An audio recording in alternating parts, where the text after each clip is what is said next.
Well, good morning, everyone. It's so nice to practice with all of you this morning. The talk today, it was entitled Seeing the Light in Others and Dancing in... I forgot to take my reading glasses off. I don't know if you were able to see that. It was quite elegant, though. Rochelle was stepping down from the platform and forgot to take her reading glasses off and discovered there's a step there. But you handled it expertly. The talk today, Seeing the Light in Others, is based on an article written by Robert Brummett, one of our teachers, mentors, friends, and Sangha members here at Temple Buddhist Center. And his article was entitled The Second Face of God. And in this article, he talks about the very popular spiritual teacher, Ken Wilber. And Ken Wilber writes about a concept that he calls the three faces of God. And these are the three ways in which human beings relate to divinity or to a higher power, or as is often used, the term God. I know that a lot of groups don't like to use the term God simply because of the connotation that it has about, an other sitting on a throne up there with a long white beard of some sort. However, whatever term you want to use for that, you understand that language is dualistic. And so we have some place to start, and that is using this term for right now. And so these three ways that human beings relate to God,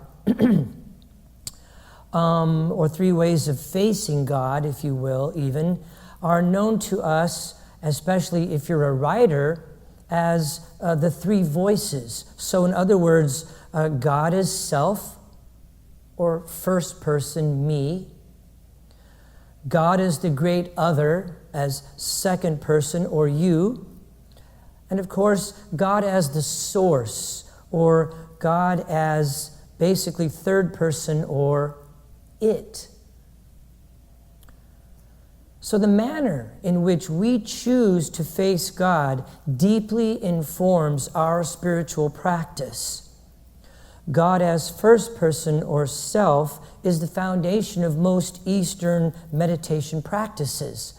And God as second person or other is the object of most prayer and devotional practices, both East and West. And God in third person, or God as source, is the object of tremendous theological inquiry, as well as the object of many invocations and blessings. And Robert likes to take a pun from Star Wars, may the source be with you. So you recognize there that God as this omnipotence. So many contemporary spiritual teachers, and certainly most individuals that we come into contact with, are very comfortable with this idea of God as first person, or God as self, as me, as they access oftentimes this feeling of gratitude or this feeling of awe that we sometimes experience within us. And so many people relate that to this namaste, this idea of God within. And many people are also reasonably comfortable with God in the third person, God as source. You're standing on the mountaintop and purveying all of creation. It's not difficult to just be totally overwhelmed, or just incredible moments of beauty, the laughter of a child, those things that we try so often to find words to put to it, but just never do it any credit. So this God as all things. But many people tend to have difficulty with God as second person, or as other, or as you over there. And addressing God as second person may actually trigger some childhood memories of relating to God as the great judge sitting on a celestial throne, or as a cosmic Santa Claus with whom we share our wish list with. However, in dismissing these childhood versions of God, we may also inadvertently throw God out as second person altogether. But we do this at great cost. While seeing God only in first or third person expressions can provide a basis for some very powerful realizations, it also has a shadow side, particularly with focusing on God as within or self can be a tendency towards a subtle form of arrogance or egocentricity. I've found God. Here's God. Yes. Too bad you haven't found God. So this egocentricity is something that as Buddhist practitioners, yes, we are always working to overcome the ego. Who is it, in other words, that is trying to overcome the ego? Well, it's me. The ego may even pretend to deliver its own eulogy while it cruises merrily along, disguised as an enlightened version of me. Refusing to practice with God as other, divinity, that namaste, not seeing it in others, may be avoiding a very important spiritual practice called humility. And this is a major tenet in the Buddhist practice. Humility. Humility itself may actually also conjure up memories of being labeled a sinner or a worm of the dust, but this is not what humility means in the Buddhist practice, or really any of the practices, to be honest with you. Humility has nothing to do with toxic guilt or shame. Humility has everything to do with recognizing the inherent nothingness of the ego itself.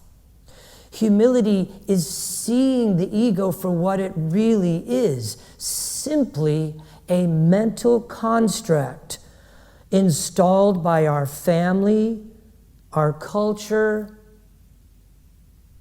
and early life experiences. It's conditioning. We learned at a very early age how to get what we wanted, sense pleasure of all kinds, or how to keep away pain of any kind, mental, physical, spiritual, emotional, how to keep these away. And so there we are, always doing this, and the ego is born. What are my strategies for doing this? Never, ever realizing that sense of presence, that sense of stillness that needs nothing, the beingness of who we are. If we have ego damage or deficiencies in ego development, then of course it is very important to get the therapeutic support that we need to develop what might be called a healthy ego. This is a very necessary step. But ultimately, we must reach the realization that ego, sick or healthy, is not the reality of who we are. I have a body, but I am not my body. I have feelings and emotions, but I am not my feelings and emotions. And I have thoughts, but I am not my thoughts. I am who is aware of these things as they arise in each and every moment, these feelings or these thoughts or these emotions or some sensation or some grasping or some avoiding. I am who is aware of these things as they arise in each moment. We can realize who we truly are only by appropriately surrendering the ego to a power greater than itself. And so this is where all these different terms of divinity begin to arise. The famous teacher Ajahn Chah from the Forest Way said, once we learn to quiet our mind, the next step is seeing truth. We deliberately, as practitioners, as spiritual warriors, we deliberately turn toward the difficulties of the world and shine the light of understanding. The enemy, Ajahn Chah said, is delusion. Delusion blames others, other people, those around us. Delusion creates enemies. Delusion fosters separation. As Thich Nhat Hanh said, waking up is when the wave realizes it's water. There is no separateness. There is no other. Pride, the opposite of humility, is one of those delusions. It is also one of the 6 poisons in the Buddhist practice.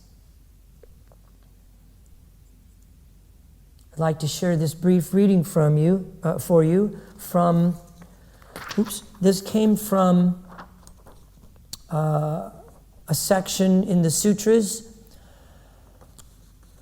When people think in a dualistic way, and this was reinterpreted by, I believe, Bhikkhu Analayo, when people think in a dualistic way, it can stir up pride because they start thinking, I am good and others are bad. I am right, they are wrong. I am intelligent, they are stupid. In this type of thinking, that causes us, as you can see, to fixate on I am. You're cultivating the ego when we create this dualistic thinking. We start to emphasize the sense of self, which leads us to get attached to who we think we are. These lead to pride and conceit.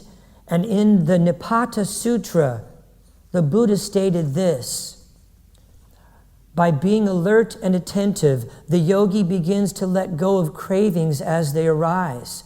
But whatever he thinks he begins to accomplish, he or she, they should be aware of inner pride. We must avoid thinking of themselves as better than another, worse than another, or equal to another. All of that is comparison. All of that is emphasizing the self. And so the invitation this week is to, in the spirit of self-inquiry, the Buddhist path of self-inquiry, of looking within. As Jack Kornfield says, when we cease the battle within, we can cease the war without. All of the major issues and problems that we are experiencing today are because of a belief in other, are because of a separateness. We think that it is because of delusion, because we think that there is a them and an us, that we are not part of nature, that we have a life, instead of realizing that we are life. We don't have one. And so the invitation this week is to, in the spirit of self-inquiry, explore when you are making someone wrong, when you are creating a villain. Whatever we hate in another is an aspect of ourselves that we are afraid of. Once we have purified this fear by going into it, by sitting with it on the cushion, by expressing it and releasing it, exploring it, what it is, its size, its shape, its color, not by all the thoughts about fear, thoughts about analyzing it, instead being present with the fear itself in our bodies. Once we purify that, then we can do what is ours to do in the next moment. The wild flailing of fear and hatred are powerless against the tenacious strength and calm of loving arms. We hold the fear, we hold the hatred in love and compassion.